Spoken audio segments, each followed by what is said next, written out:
suatu bagian yang terkecil dalam sebuah kata bahasa. Namun, meskipun demikian, kata merupakan suatu yang sangat vital dan fungsional yang struktural dalam pembentukan kohesi di sebuah kalimat maupun bagian terbesar, dan itu sehingga menjadi sebuah paragraf dalam bahasa.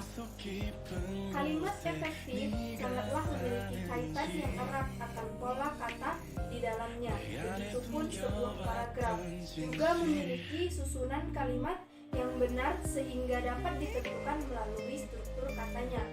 Dengan demikian, dapat kita tarik sebuah kesimpulan bersama bahwa sangatlah penting tingkat pembahasan kita akan sebuah kata. Lebih dari itu, jika kita kaji secara lebih mendalam, maka kita memiliki cakupan yang sangatlah luas di dalamnya yang bahkan tidak cukup dengan penjelasan sekilas, karena perlu diuraikan untuk dapat lebih mudah dipahami.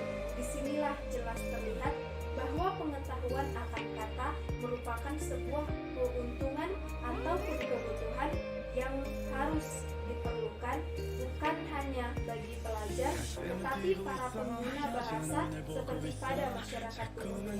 Kata adalah kumpulan beberapa huruf yang memiliki makna tertentu. Dalam Kamus Besar Bahasa Indonesia, kata adalah unsur bahasa yang diucapkan atau dituliskan yang merupakan perwujudan suatu perasaan dan pikiran yang dapat dipakai dalam berbahasa. Dari segi bahasa, kata sebagai diartikan kombinasi morfem yang dianggap sebagai bagian terkecil dari kalimat, sedangkan morfem sendiri adalah bagian terkecil dari kata yang memiliki makna dan tidak dapat dibagi lagi ke bentuk yang lebih kecil. Yang kedua adalah unsur pembentukan kata. Pembentukan kata disebut juga dengan morfologi. Morfologi adalah subsistem yang berupa proses untuk mengolah leksem atau huruf menjadi kata. Untuk dapat digunakan dalam kalimat atau pertuturan tersebut, maka setiap bentuk kata dasar, terutama dalam bahasa fleksi dan aglutinasi, harus dibentuk lebih dahulu menjadi sebuah kata gramatikal, baik melalui proses afiksasi, proses reduplikasi, maupun proses komposisi. Pembentukan kata ini mempunyai dua sifat, yaitu infektif, yaitu alat yang digunakan untuk penyesuaian bentuk itu biasanya berupa afiks yang mungkin berupa prefiks, infiks, dan sufiks, atau juga berupa modifikasi internal, yakni perubahan yang terjadi di dalam bentuk dasar itu. Derivatif, pembentukan kata secara infektif tidak membentuk kata baru atau kata lain yang berbeda identitas leksikalnya dengan bentuk dasarnya. Pembentukan kata secara derivatif membentuk kata baru, kata yang identitasnya leksikal tidak sama dengan kata. Berikut ini kita akan menjelaskan mengenai beberapa pembentukan kata. Yang pertama, gramatikalisasi. Proses gramatikalisasi adalah perubahan tataran dari morfem ke kata yang dalam lataran sintaksis merupakan perubahan lataran pertama. Tidak semua morfem dengan sendirinya dapat langsung berubah menjadi kata, seperti morfem ber, ter, ke, dan sejenisnya yang tergolong morfem terikat tidak dapat langsung menjadi kata. Seperti halnya juang, tidak dapat langsung menjadi kata karena juang termasuk morfem terikat.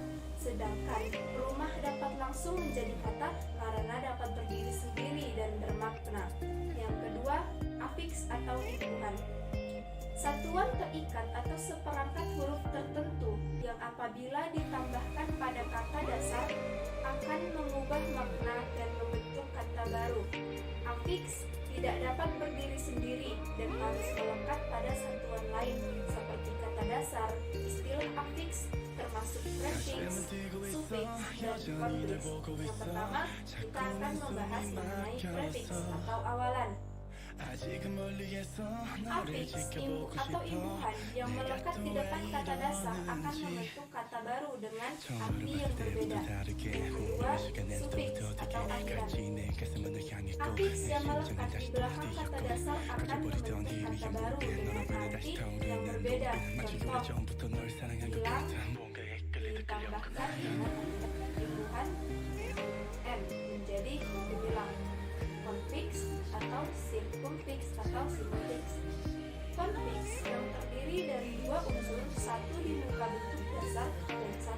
belakang bentuk dasar dan berfungsi sebagai suatu morfem terbagi.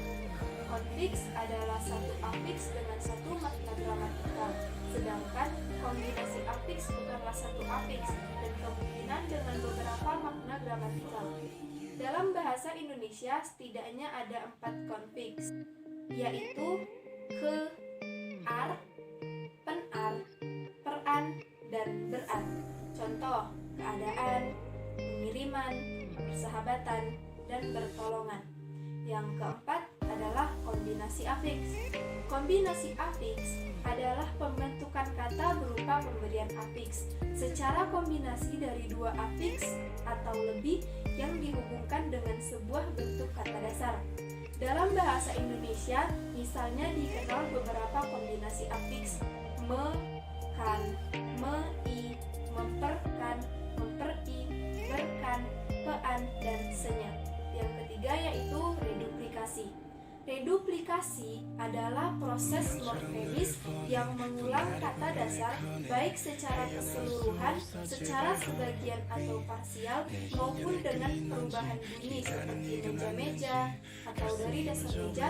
Reduplikasi sebagian seperti lelaki dari dasar laki, dan reduplikasi dengan perubahan bunyi seperti bolak-balik dari dasar balik. Reduplikasi semu seperti mondar-mandir, yaitu sejenis bentuk kata yang tampaknya sebagai hasil reduplikasi, tetapi tidak jelas bentuk dasarnya yang diulang. Proses reduplikasi dapat bersifat paradigmatis atau infleksional dan dapat pula bersifat derivasional. Reduplikasi yang paradigmatik tidak mengubah identitas leksikal, melainkan hanya memberi makna gramatikal. Misalnya, meja-meja berarti banyak meja, dan kecil-kecil yang berarti banyak yang kecil. Yang bersifat derivasional membentuk kata baru atau kata yang identitas leksikalnya berbeda dengan bentuk dasarnya. Dalam bahasa Indonesia, bentuk laba-laba dari dasar laba dan pura-pura dari dasar pura. Yang keempat adalah komposisi. Komposisi adalah hasil dan proses penggabungan morfem dasar dengan morfem dasar, baik yang bebas maupun yang terikat, sehingga terbentuk sebuah konstruksi yang memiliki identitas leksikal yang berbeda atau yang baru. Dalam bahasa Indonesia, proses komposisi ini sangat produktif. Hal ini dapat dipahami karena dalam perkembangannya, bahasa Indonesia banyak sekali memerlukan kosakata untuk menampung konsep-konsep yang belum ada kosakatanya atau istilahnya dalam bahasa Indonesia. Produktivitasnya, proses komposisi itu dalam bahasa Indonesia menimbulkan berbagai masalah dan berbagai pendapat, karena komposisi itu memiliki jenis dan makna yang berbeda-beda. Masalah-masalah itu antara lain adalah masalah kata majemuk. Ada beberapa prinsip ringkas penulisan kata gabungan. Yang pertama, ditulis terpisah antar unsurnya. Contohnya, darah, daging. Yang kedua, boleh diberi tanda hubung untuk menegaskan pertalian dan menghindari salah pengertian. Contohnya, orang tua, muda. Yang ketiga, ditulis terpisah jika hanya diberi awalan atau akhiran. Contoh, berterima kasih. Yang keempat, ditulis serangkai jika sekaligus diberi awalan dan akhiran. Contoh, menyebar luaskan. Yang kelima, ditulis serangkai untuk beberapa lama yang telah ditentukan. Contohnya, manakala, kilometer. Yang kelima adalah konversi dan modifikasi internal. Konversi sering juga disebut derivasi zero, transmutasi, dan transposisi. Adalah proses pembentukan kata dari sebuah kata menjadi kata lain tanpa perubahan unsur segmental. Modifikasi internal atau sering juga disebut penambahan internal atau perubahan internal adalah proses pembentukan kata dengan penambahan unsur-unsur atau yang biasanya sering disebut vokal ke dalam morfem yang berkerangka tetap. Contohnya, dia laki-laki menulis, sudah ditulis.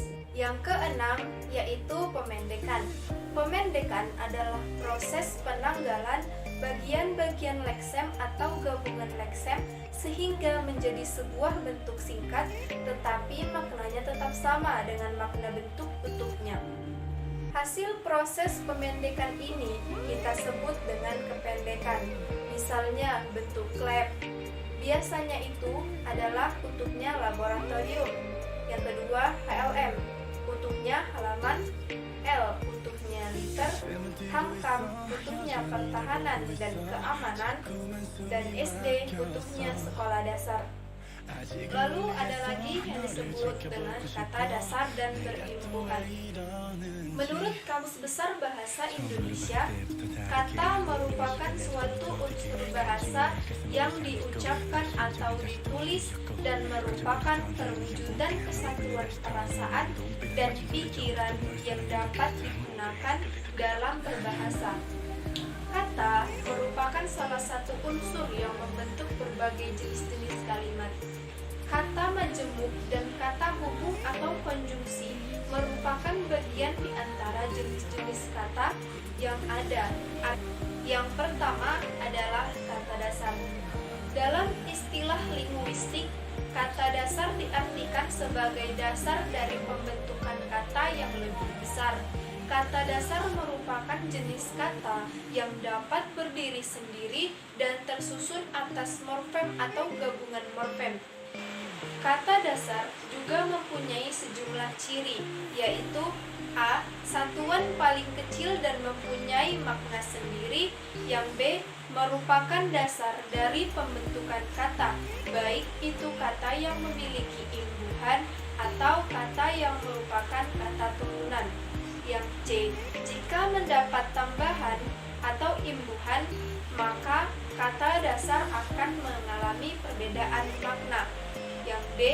Kumpulan dari kata dasar dapat menjadi suatu kesatuan kalimat yang tanpa perlu dibubuhi dengan imbuhan. Kata dasar terdiri atas dua jenis, yaitu kata dasar tunggal dan kata dasar kompleks. Kata dasar tunggal atau monomorfemis merupakan kata dasar yang hanya terdiri atas satu morfem. Sementara itu, kata dasar kompleks adalah kata dasar yang mempunyai dua morfem atau lebih. Kata dasar kompleks terjadi jika sebuah kata dasar mengalami beberapa proses, seperti pemberian imbuhan atau mengalami reduplikasi atau perulangan kata. Contoh kata dasar tunggal itu adalah api, air, rumah, badai, tahu, bulan, puisi, aksara, mobil, radio, dan lain-lain. Contoh kata dasar kompleks yaitu bersantai, memakai, melarang, berkemah, berkemas, main-main, dedaunan, kupu-kupu, bolak-balik, melihat-lihat, dan lain-lain.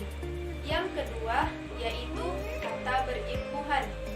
Kata berimbuhan adalah kata dasar yang telah diberi imbuhan, baik itu awalan, sisipan, akhiran, serta awalan akhiran.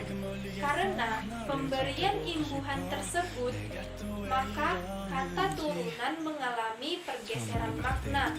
Nama lain dari kata berimbuhan adalah kata turunan. Contoh kata berimbuhan yang menggunakan imbuhan awalan, yakni berjoget, bermain, mencuri, bermain-main, dan menangis.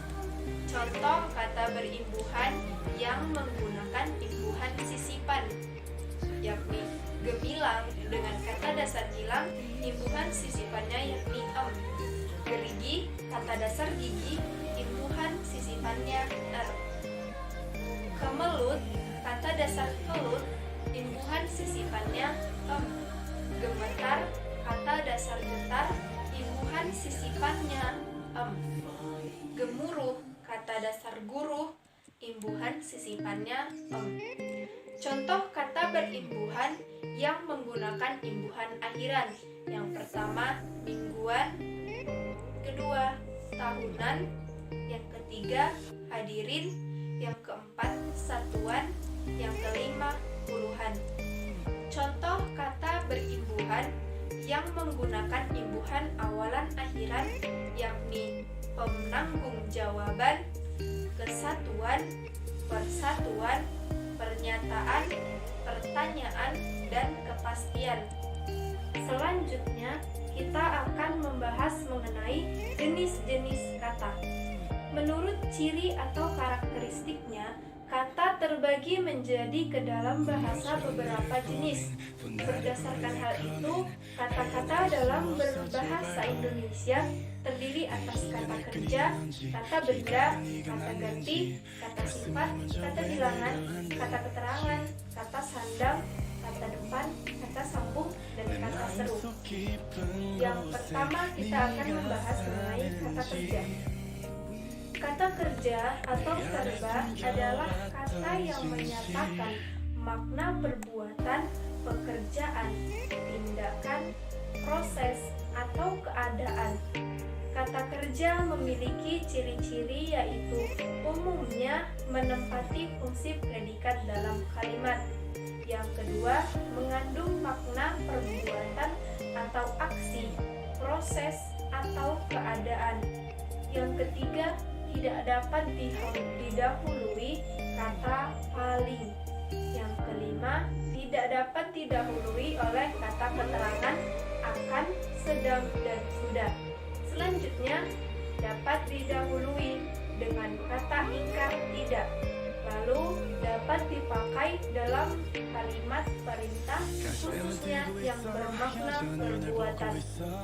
Kata kerja dapat diklasifikasikan menjadi beberapa macam, yaitu bentuk dasar dan bentuk turunan.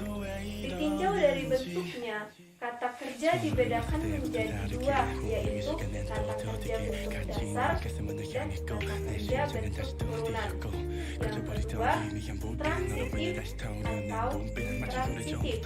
Ditinjau dari hubungannya dengan unsur lain dalam kalimat, kata wajib dibedakan atas dua, yaitu kata kerja transitif, yakni kata kerja yang memerlukan objek atau pelengkap, dan yang kedua, kata kerja intransitif, yakni kata kerja yang tidak memerlukan objek atau pelengkap. Yang ketiga adalah aktif pasif. Dilihat dari makna yang dikandungnya, kata kerja dibedakan atas yang pertama, kata kerja aktif, dan yang kedua, kata kerja pasif. Lalu, yang kedua ada kata benda. Kata benda atau nomina adalah kata yang mengacu pada manusia, benda, konsep, atau pengertian. Kata benda memiliki ciri-ciri yaitu umumnya menduduki fungsi subjek, objek, atau pelengkap. Yang kedua dapat didahului kata ingkar bukan dan tidak dengan kata tidak. Dan yang ketiga dapat diikuti kata sifat baik secara langsung maupun dengan perantaraan kata yang. Kata benda terbagi dalam beberapa jenis. Yang pertama itu bentuk dasar dan bentuk turunan. Yang kedua konkret dan abstrak. Lalu yang ketiga ada kata ganti. Kata ganti atau pronomina adalah kata yang menggantikan kata benda atau kata yang dibedakan. Menurut fungsinya, kata ganti dibedakan sebagai yang pertama, kata ganti orang adalah kata ganti yang mengacu pada orang seperti orang pertama, kedua, dan ketiga. Yang kedua yaitu kata petunjuk seperti petunjuk umum, petunjuk tempat, dan petunjuk ihwal. Dan yang ketiga, kata penanya adalah kata ganti yang dipakai untuk menandai suatu pertanyaan. Hanya ada dua unsur yang mendasari kata tanya yaitu apa dan mana. Lalu yang keempat ada kata bilangan. Kata bilangan atau numeralia adalah kata yang dipakai untuk menghitung banyaknya wujud orang, binatang, atau barang dan konsep. Berdasarkan bentuknya, kata bilangan terbagi menjadi dua jenis, yakni bilangan pokok dan bilangan tingkat. Berdasarkan tertentu atau tidaknya kata di bilangan diklasifikasikan menjadi dua, yaitu kata bilangan tak tentu dan kata bilangan tentu. Kata sifat yang kelima, kata sifat adjektiva adalah kata yang dipakai untuk mengungkapkan sifat atau keadaan orang, benda, atau binatang. Yang keenam yaitu kata keterangan. Kata keterangan atau adverbia adalah kata yang memberi keterangan atau penjelasan pada kata lainnya. Kata keterangan terbagi ke dalam dua bentuk, yaitu bentuk dasar dan bentuk turunan. Kata keterangan turunan dapat dibentuk dengan cara yaitu dengan mengulang kata dasar, dan menyertainya dengan akhiran an, dengan mengulang kata dasar dan menambahkan imbuhan senya, dengan menambahkan afiks pada kata dasar, dan dengan menambahkannya pada kata dasar. Lalu yang ketujuh yaitu kata tugas. Berbeda dengan jenis-jenis kata sebelumnya, kata tugas hanya mempunyai arti gramatikal dan tidak memiliki arti leksikal. Berdasarkan peranannya, dalam frase atau kalimat, kata tugas dibagi menjadi beberapa kelompok, yaitu kata depan, kata penggabung, dan kata seru.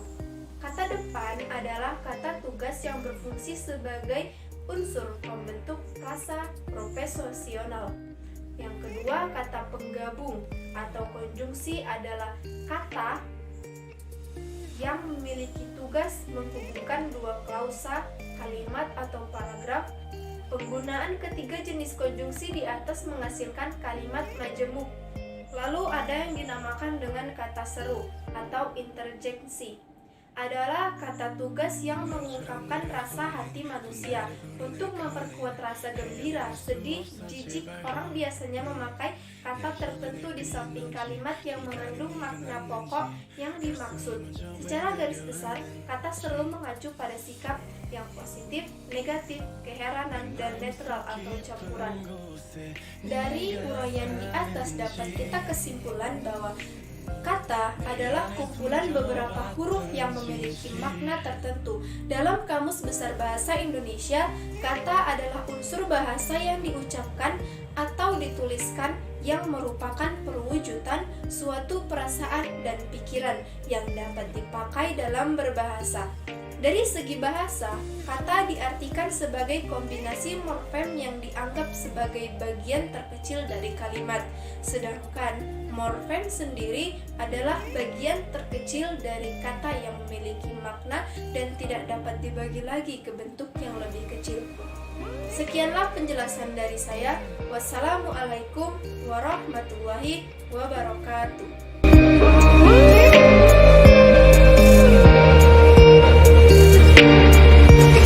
가슴은 뛰고 있어 여전히 널 보고 있어 자꾸만 숨이 막혀서 아직은 멀리에서 너를 지켜보고 싶어 내가 또 왜 이러는지 처음 너를 봤을 때부터 다르게 운명의 시간엔 또 더디게 같이 내 가슴은 널 향했고 내 심장은 다시 또 뛰었고 꺼져버리던 희미한 불빛 너로 인해 다시 타오르는 눈빛 마치 오래전부터 널 사랑한 것 같아 뭔가에 끌리다 끌려온 것 같아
falling 또 나를 부르네 calling 헤어나올 수 없어 제발 homie 내 인연을 끊인 건지 기다린 네가 맞는지 가슴이 먼저 왜 내려앉는지 내 마음속 깊은 곳에 네가 사는지 내 안에 숨겨왔던 진실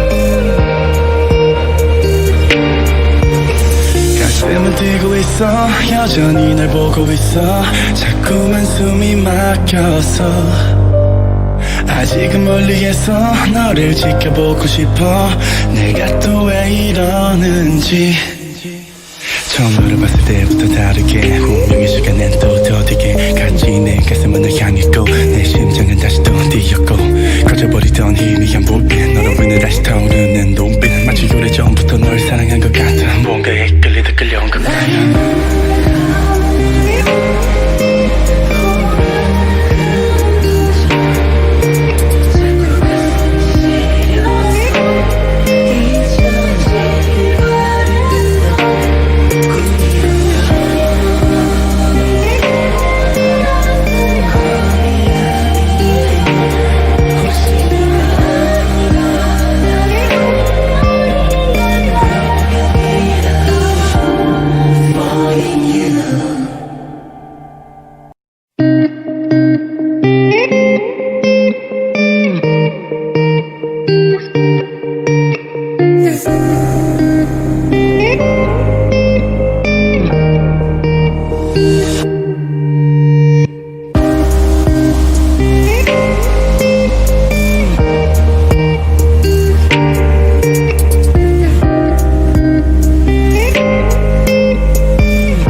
처럼 너를 falling 또 나를 부르네 calling 헤어나올 수 없어 제발 homie 내 인연을 끊인 건지 기다린 네가 맞는지 가슴이 먼저 왜 내려앉는지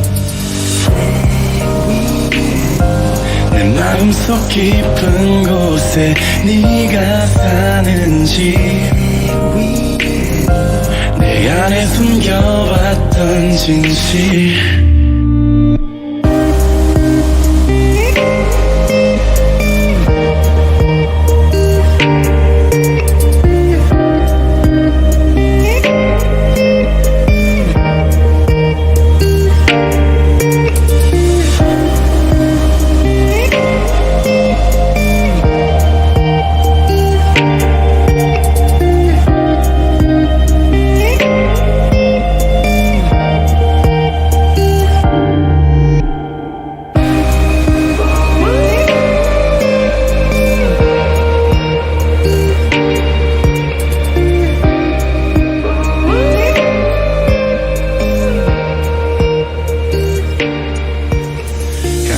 뛰고 있어 여전히 날 보고 있어 자꾸만 숨이 막혀서 아직은 멀리에서 너를 지켜보고 싶어